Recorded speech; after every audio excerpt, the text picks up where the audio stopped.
There was a time when I could take down trained operatives with nothing more than a shoelace. These days, I'm getting ticketed by the HOA for having a flower pot near the walkway. Life sure knows how to twist the knife. Folks, look at me now, and just see a quiet man keeping his garden neat. But they don't know what I'm capable of. What happens when you threaten what matters most. This isn't a simple disagreement over neighborhood rules. This is about justice. And it all begins the moment someone knocks on my front door. You're watching QA Stories, and this one's personal. My name is David Peterson, and if you think retiring means you've earned some peace, clearly you've never had to deal with an HOA president who treats the rulebook like a weapon. What started as a peaceful chapter of my life quickly became something else. I thought I was done with battles, done with conflict. Turns out, the battlefield just changed. Instead of boots and bullets, I found myself in a neighborhood war of paperwork, fines, and intimidation.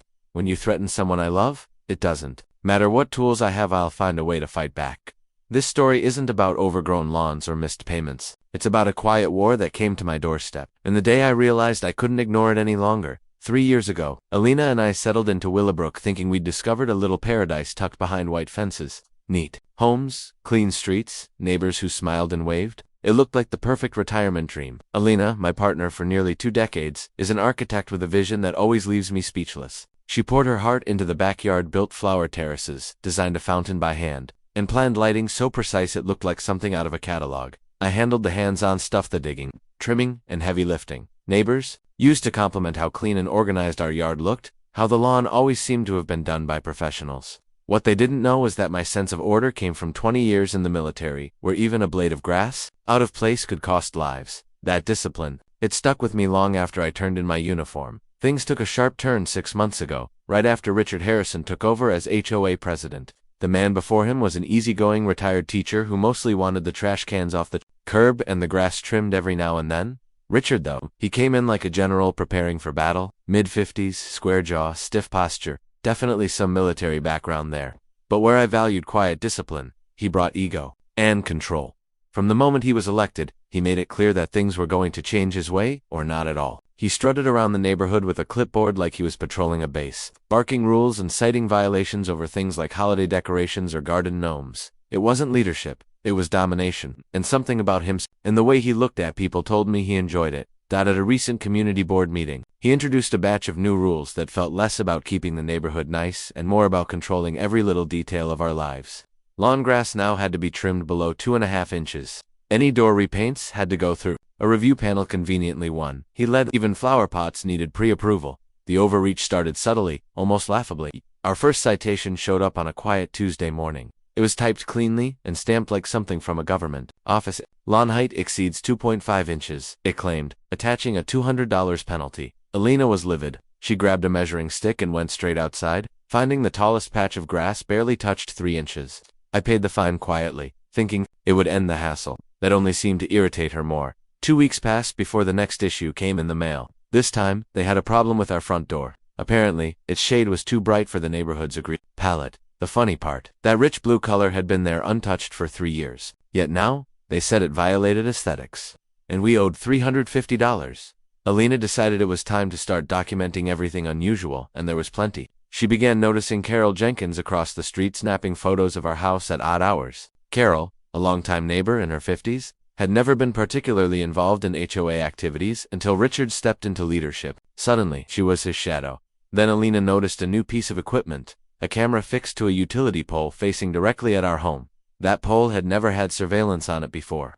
Curious, she rang the utility company. They had no records of any recent installations in our area. That moment flipped a switch in me. Surveillance without consent wasn't just invasive, it was unlawful. I decided to upgrade our defenses, though I didn't want to draw attention. I picked up a full home security setup, nothing flashy on the outside, but top-tier hardware. The cameras were crystal clear, infrared-enabled, and strategically placed to cover our house and the nearby street. Late one night, I was tucked away in the garage connecting wires and adjusting live feeds on a rugged laptop. Definitely not something you'd pick up at the local electronics store. Alina found me hunched over the workbench, soldering in silence. She asked what I was up to. I just told her I was taking precautions. She didn't push for answers, but I could tell she wanted them. That's when her eyes landed on something. I'd meant to hide a worn-out photo from my past.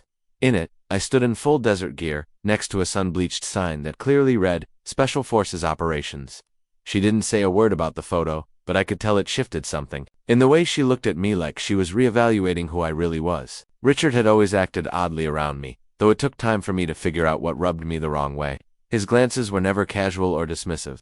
They were sharp, deliberate, like he was trying to place me in a memory he couldn't quite reach. One day at the mailbox, he caught me off guard with a strange question, asked if I'd ever been stationed overseas. I gave him a vague reply, but his expression tightened, as if that was all the confirmation he needed. Carol's presence became more frequent after that, and I noticed she'd often photograph me while I worked outside. It wasn't random. Her attention always focused on my arms, and that's when I realized she must have noticed the tattoo fint, old, but unmistakable to those who knew what to look for. The trident was subtle but not anonymous. By week 4, the harassment had escalated to absurd levels. The HOA fined us $750 for allegedly disrupting visual harmony with what they now called excessive garden ornaments. Elena was nearing her limit then, to be honest. So was I, but something told me that confronting Richard head-on wasn't the smart move, not yet. He was poking, testing, studying how I'd react, and I couldn't shake the feeling that he already knew more about me than I'd ever disclosed. That evening, I was in the garage sorting through the growing collection of violation letters, placing them into my old military storage chest, when Elena walked in. She watched me silently for a few moments before asking, almost in a whisper, "David, there's more going on here than you're saying, isn't there?" I looked at her, this woman who'd stayed by my side through years of silence, never once pressing me about the past, about the reasons I sometimes flinched awake. At 3 a.m., reaching for weapons that no longer existed. Why was Richard watching me like he'd seen a ghost? Why did his gaze carry weight? I couldn't quite explain. If you've ever had a run-in with a power-tripping HOA, you know the type. Drop your story in the comments. I read every single one, and honestly, some of them are unbelievable. I thought I'd left all that behind when I left the service. I was wrong. This wasn't just typical neighborhood politics anymore. Things were spinning out of control faster than I'd anticipated, and that should have been my first clue that this was calculated, not clumsy. Richard Harrison wasn't your run-of-the-mill neighborhood busybody. No, this was organized, and Elena and I were clearly the targets. The signs were there, you just had to know how to read them, and I did. I'd spent 20 years interpreting threats most people couldn't even imagine. What was coming next would append everything. It would force me back into a mindset I'd buried long ago. Elena's knack for research ended up being a lot sharper than I expected for someone trained as an architect. She found out that the camera aimed at our home wasn't just sketchy, it was flat out illegal. The utility provider denied installing it, and the city had 0 permit filings for surveillance equipment. She followed the wire and discovered a small DVR unit tucked away in Carol's backyard shed. More disturbing, though, was the realization that Richard had been tracking us with military-level accuracy. He knew my work commute, Elena's remote work days, and even changes in our schedules. Somehow he'd gained access to personal info we hadn't shared. This was no longer about HOA. Funds it had crossed into surveillance and stalking. When Elena brought out all the printouts, charts, and documentation she'd gathered, I couldn't help but admire how thorough she'd been. "David," she said as she laid everything out on the kitchen table, "this isn't random. He's waiting for the right time to do something specific." And then Richard brought in reinforcements. He called them HOA enforcement officers, 2 guys named Max and Jake, who looked more like nightclub bouncers than neighborhood staff. Both were in their 30s, all muscle and no warmth. The type you instinctively avoided. From our kitchen window, Elena and I watched as Richard gave them a tour, introducing them to Carol and gesturing toward our home several times. The whole interaction lasted maybe 10 minutes, but it was enough. The way they kept looking over made it obvious. This was no longer just a string of annoyances, we had entered dangerous territory. I'd encountered guys like Max and Jake before, usually hired by people who preferred force over law. They weren't here to hand out notices. Overnight, the tone of the harassment shifted from annoying to menacing. A pile of withered flowers was left on our porch, deliberately arranged like a warning. Elena's car was vandalized in a grocery store parking lot, long gouges spelling out crude messages. Trash bags were dumped across our lawn in the middle of the night. We called the police, but they brushed it off as teenage pranks. I knew better. These tactics were meant to instill fear, a textbook psychological operation. Elena, who'd always been steady and fearless, was now glancing over her shoulder when walking to her car. She even asked me twice if we should think about moving. That hit me harder than anything. I noticed Richard watching from his window every time something happened, calmly observing like a conductor watching a symphony of chaos unfold. That Tuesday, I finally acted. I skipped work, told Elena I had errands, and spent the day tailing Richard from a safe distance. I needed to understand the scope of what we were dealing with. What I found confirmed every suspicion. He wasn't just keeping tabs on Usi at help. I saw him meet up with someone unfamiliar, a man in an expensive suit who clearly didn't belong in our quiet suburb. Nervous energy poured off him as he handed Richard a thick folder. They spoke inside Richard's car for nearly an hour. I couldn't hear what was said, but the intensity in their gestures told me enough. This wasn't HOA business. This was a calculated effort, and Alina and I weren't random targets. The attack happened on a Thursday morning. I had an unavoidable meeting downtown with my consulting firm, and Alina would be home alone for most of the day. I felt uneasy about leaving but tried to reassure myself it would be fine. Before leaving, I kissed her and told her to call if anything felt wrong. Still, something gnawed at me like I was walking away from a fire I hadn't spotted yet. Around 10:30, my phone buzzed. It was Alina, Carol, and two guys at the door. Emergency inspection. What do? I turned my car around instantly, but I was deep in city traffic. I might as well have been on the moon. I checked my security feed and watched in real time as things unfolded. Every frame burned into my memory. Carol showed up first, clipboard in hand, with Max and Jake close behind in mismatched security outfits.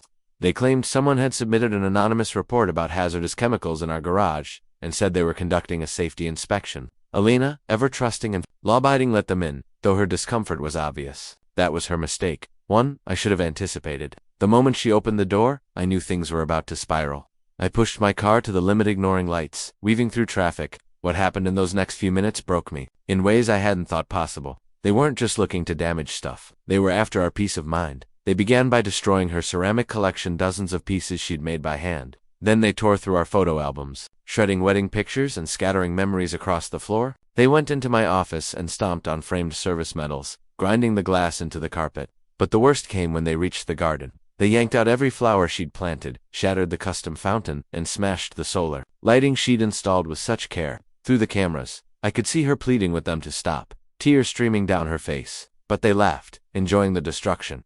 Things turned violent when Alina reached for her phone to call the police. Max ripped it from her hands and hurled it against the wall. As she bent to pick up the pieces, Jake shoved her back so hard she slammed into the kitchen counter. "Why are you still here?" Max barked, leaning in so close she couldn't move. "Sell this place and disappear before it gets worse." They boxed her in, using their bulk to intimidate her, pushing her toward the fridge. Then Jake grabbed her shoulders and shook her violently, her head snapping side to side. Carol stood a few feet away, gleefully filming it all. "This is what happens when you ignore the HOA," she sneered. "Next time, maybe you'll listen when we tell you how things work around here." I was 12 minutes out, but it felt like a lifetime. By the time I reached the house, the only thing keeping me steady was adrenaline and instincts I hadn't called on in decades. The front door was wide open, and Elena's crying echoed from inside. Max and Jake were lounging in the wreckage, like they were proud of what they'd done. Carol stood in the corner, still recording the aftermath like a trophy to show Richard. None of them heard me come in. That was their first mistake. Their second was turning their backs to the entrance. Their third was underestimating someone who looked like just another quiet neighbor.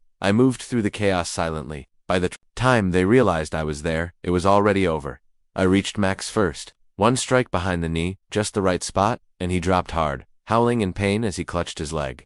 Jake spun toward me, fists up, but I could see his next move. Before he even committed to it, I caught his punch midair and sent an uppercut into his jaw. Clean and precise, enough to shut him down without lasting damage. He collapsed instantly. Carol froze, phone slipping from her hands as the reality of the situation hit her. I tied Max and Jake up with a garden hose, secure and tight. Then I turned to Alina. She was shaking, still crying, but when I asked if she was hurt, she nodded, barely able to speak. I helped her to the couch, the only thing still upright in the room, and stayed by her until she calmed down. "Are you hurt anywhere?" I asked again, scanning her for signs of injury. Her voice cracked as she whispered, "No." "But David, what just happened? Who were those people, and how did you do that?" I looked at the two men on the floor, unconscious but breathing, and then at Carol, who looked like she wished she could disappear through the wall. "Those people made a fatal error," I said, my voice steady. "They crossed a line that should never be crossed. They came after my family, and now they're going to learn why the people I served with called me Vulture." You might be wondering, what does that name mean?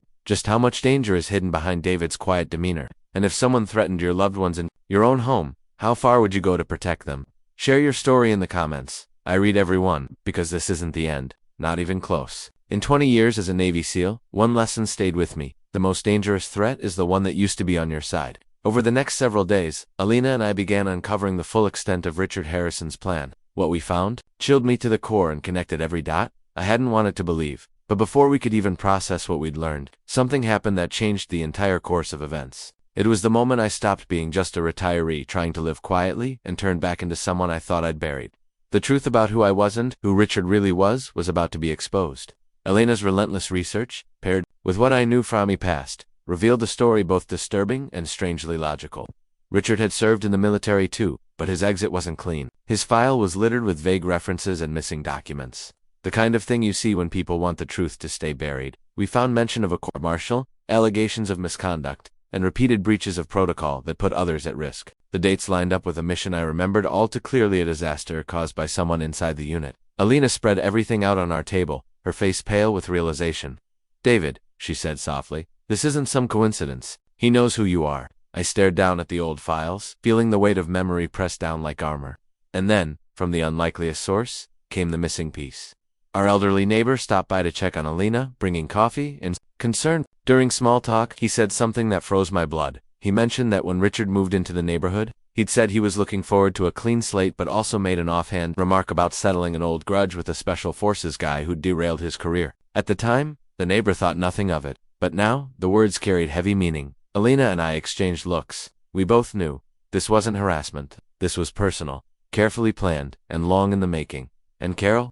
She wasn't just filming for fun. She was keeping records, extremely detailed ones. Alina managed to retrieve one of her reports through a neighbor who'd quietly turned against the HOA. The file contained long-distance shots of my tattoo, a list of my daily routines, and speculation about my background that hit too close to home. But the worst part was an audio recording, Richard's voice, clear as day, naming me David Vulture Peterson, saying he'd been tracking me for years, waiting to take his revenge. Hearing my old call sign spoken like that hit me harder than I expected, but it also confirmed what I had to do. This needed to end now. I decided to face Richard directly, but I wasn't going to do it in secret. I wanted the entire community to see who they had trusted to lead them. The next HOA board meeting was only days away. Richard would be there, and so would I. Alina wanted to stand by me, but I told her to stay home. This wasn't her fight, not this part. I needed witnesses, not casualties. I spent 2 days gathering every piece of evidence, organizing everything into a presentation that couldn't be denied. I also picked a shirt with sleeves I could roll up easily. I had a feeling I might need more than just documents to make my point. The meeting took place at the community center. Nothing fancy, just folding chairs and fluorescent lights. About 20 homeowners had shown up, along with the 5-member board that answered to Richard. He was mid-speech about neighborhood safety. When I walked in with a laptop and projector, all eyes turned to me as I sat up without saying a word. Richard's face turned 3 shades of red. "Mr. Peterson," he said coldly, "this is a closed meeting. If you have concerns, please submit them through the usual channels." I kept setting up calm and methodical. "Richard," I said, without looking at him, "this is one of those moments when exceptions are warranted." Then I hit play. The room fell silent as the screen lit up with high-resolution footage. The attack on our home. The damage. The threats. The assault. It was undeniable. The horror was etched on every face as they watched the men. Richard had hired brutalized Alina while Carol recorded it all. When the footage ended, Richard tried to speak, but I raised a hand to stop him. "That was my wife," I said, voice like stone, "in our home. Under attack by people Richard brought here." I let the words hang there before continuing. "What you just saw was criminal. Assault, property destruction, coordinated harassment. And before we get into what the law says about this, I think you all deserve to know who your HOA president really is." This was the moment I'd prepared, for I slowly rolled up my sleeve, revealing the Navy SEAL trident tattoo. It was small, faded, but unmistakable. The scars below it needed no explanation. The room stayed completely still as I spoke. I served 20 years in the Navy SEALs. My call sign was Vulture. My missions took me to places most of you will never see on a map. I was trained to find threats and eliminate them. I've never failed a mission. Across the room, Richard looked like he was going to collapse. He clutched the podium like it was the only thing keeping him upright. And then Carol stood. Her voice trembled as she finally cracked. "Stop pretending, Richard," she shouted.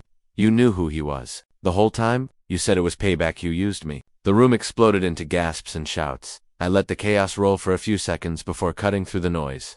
"Richard Harrison was dishonorably discharged from the Army 15 years ago," I said clearly. "He betrayed his unit, sold intel to enemy forces, and got 2 good men killed. I was the one who exposed him, and everything that's happened to my family these past months. That was his revenge." The room fell into stunned silence again. People were putting it together. They'd been manipulated by someone who'd brought war into their peaceful neighborhood. My demands were simple. Richard would resign immediately, issue a formal apology to every resident he harassed, and repay us for every ounce of damage he'd caused. He would also submit himself to a full investigation, because this wasn't just neighborhood politics anymore. It crossed the line into serious federal offenses. I locked eyes with him. "You have 24 hours, I said flatly. "This is your one chance to handle things the right way. I suggest you take it." He tried to respond, tried to spin it or deny what everyone had. "Josh on, but," his voice cracked, thin and weak, barely a whisper.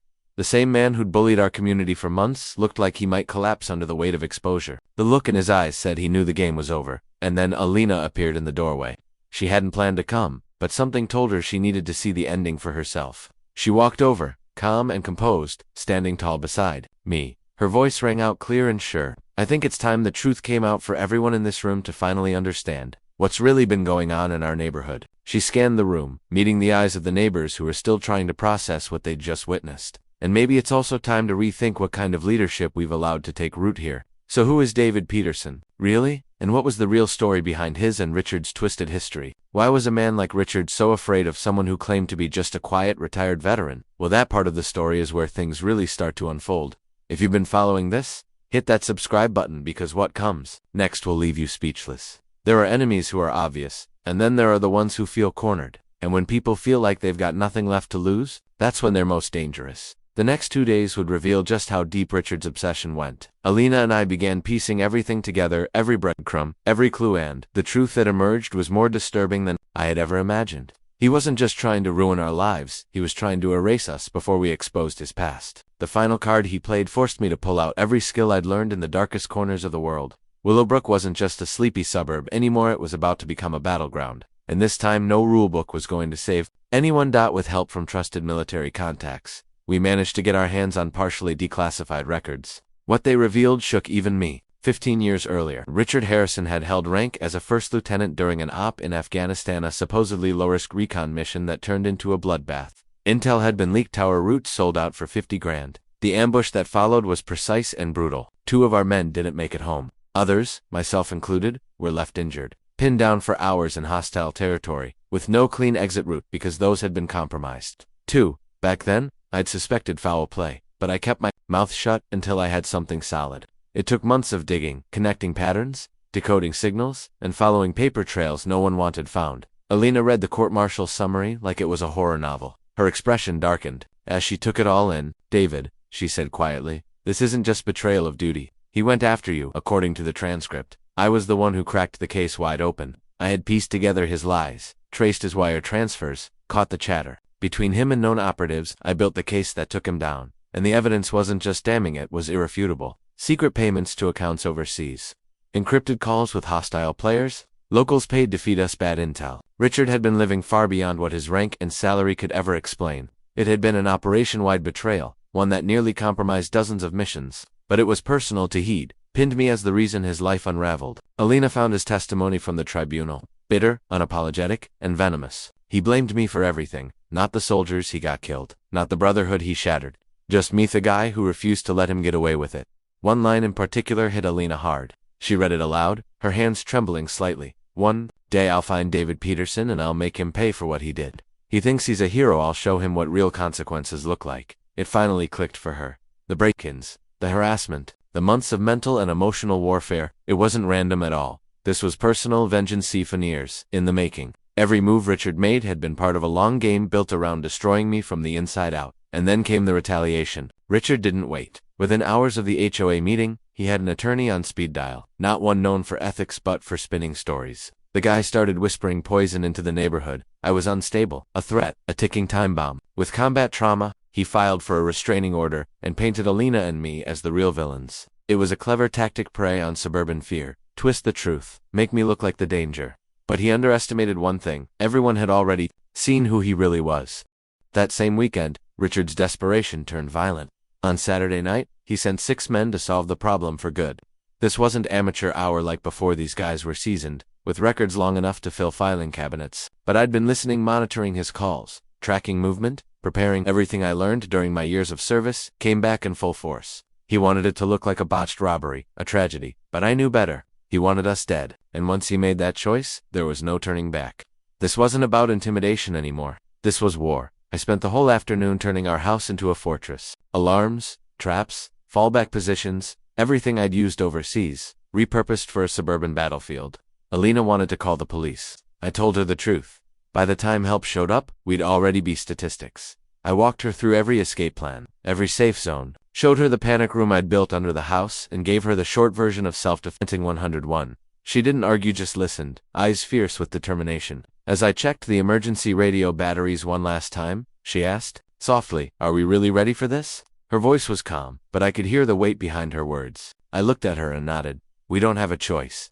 He's made that clear. That night, as the sun disappeared behind the trees and the shadows stretched across the lawn, the silence became sharp, too still, too perfect. I took my place. By the entryway, every motion deliberate, every sense heightened like it used to be on deployment.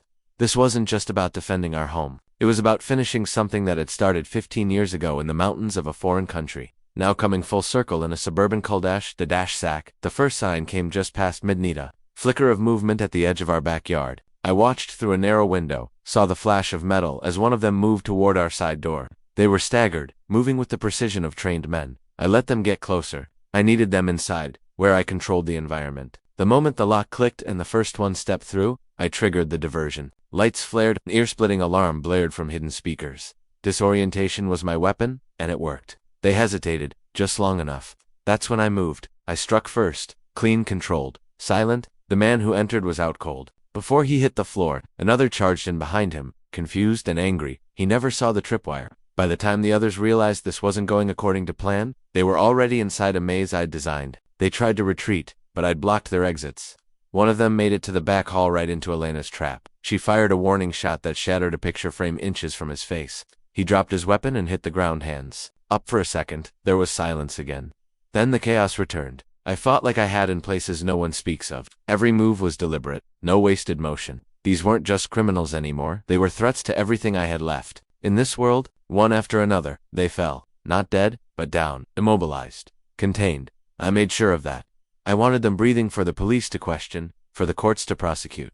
When the last one finally collapsed near the kitchen doorway, groaning and dazed, I stood over him with blood on my knuckles and fire in my chest. I didn't feel rage, I felt purpose. It was over. For now, Elena emerged from the safe room, shaken but unhurt. She ran to me and threw her arms around my shoulders, her breath trembling against my neck. "Is it done?" she whispered. I nodded. Slowly. "They're not getting another chance. We called the authorities this time, with undeniable proof." When the officers arrived, they were stunned by the scene. 6 armed men, unconscious, zip-tied, and surrounded by improvised defensive installations. Our home looked like it had been prepped for siege because it had. But the story, the officers heard from us, and from the men themselves, once they came to tie, was enough to trigger a full federal investigation.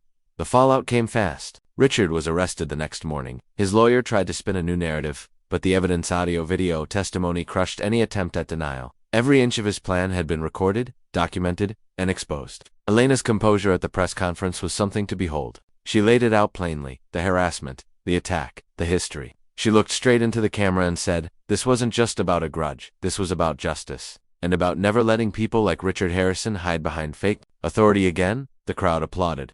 The HOA board resigned the following day. I never wanted this. I came to Willowbrook to live quietly, to be left alone. But sometimes your past doesn't let go. Sometimes you have to stand up, even when it costs you everything. What Richard forgot was that I'd already lost brothers once. I wasn't going to lose anyone else. Not if I could stop it. This fight was personal, but it was also a warning. No matter how long you run, the truth always catches up, and when it does, you'd better be ready, because some ghosts carry some of them fight back. This is madness. People just tried to end our lives in our own house, Elena said, stopping mid. I turned to face her, the woman who thought she'd married a quiet man with a nut E5, now caught in the middle of a battle she never signed up for. Elena, I told her, my voice firm, I'm not going to let anything happen to you, no matter what it costs. You'll make it through tonight. The assault started at exactly 2 a.m., right when most households are deep asleep. But I wasn't most households. I've been up for hours, tracking their approach with thermal gear her design firm had no idea I owned.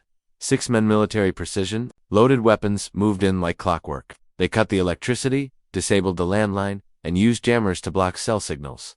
Normally, that would have left us completely exposed. But nothing about our life had been normal since I first put on a SEAL uniform, and these guys were about to learn that I wasn't the kind of target that went down easy. The fight didn't last long, but it was brutal tactical improvisation inside a suburban home that turned into a battlefield. I rigged the garden hose into a near-invisible tripwire, used the fire extinguisher for both cover and counterattack, and turned the carefully planned landscaping into my own shadowed route. The first guy hit the ground hard, tripped on the hose and landed badly. Likely broke something. The second caught a direct hit from the extinguisher's chemical blast, gasping and blind as I neutralized him with techniques no civilian should ever have to see. Before the others realized they weren't the hunters but the hunted, I had already flipped the script. The skirmish spilled indoors. Furniture splintered, picture frames shattered, but within 20 minutes, every attacker was either unconscious or bound. One of them managed to land a knife to my shoulder during the final scuffle. It wasn't deep, but it burned a sharp reminder that I wasn't as invincible as I used to be. Alina came out of the safe room to find me in the living room, shoulder bleeding, wrapping a dish towel around the wound. Around me were 6 downed men, zip-tied and groaning. "David," she asked calmly, her eyes wide, "who exactly were you before you became my husband?" I looked at her, the woman who just endured a night that would have broken many, and realized she deserved answers. As we waited for law enforcement, Alina jumped into action, photographing weapons, recording evidence, and making sure we had everything needed to bury Richard's plans for good. She moved like someone who'd done this before, methodical, focused. I was proud of her. Those months of intimidation had forged something solid inside her. As the sound of sirens grew louder, I turned to her and said, "Alina, once this is all over, and Richard's where he belongs, there are parts of my past I've kept from you. Things I should have told you long ago." She met my eyes with the kind of strength that only grows from surviving fire. "David," she said, steady and sure, "I don't care who you used to be. What matters is who you are now. Tonight, you saved us." Her words cut deeper than any blade, but in the best way possible. That was the moment I knew no matter what else came, she and I were unbreakable. With Richard's final desperate play exposed, and me nursing a wound, the question became, would the neighborhood finally understand the truth? Or would his lies about me being unstable gain traction?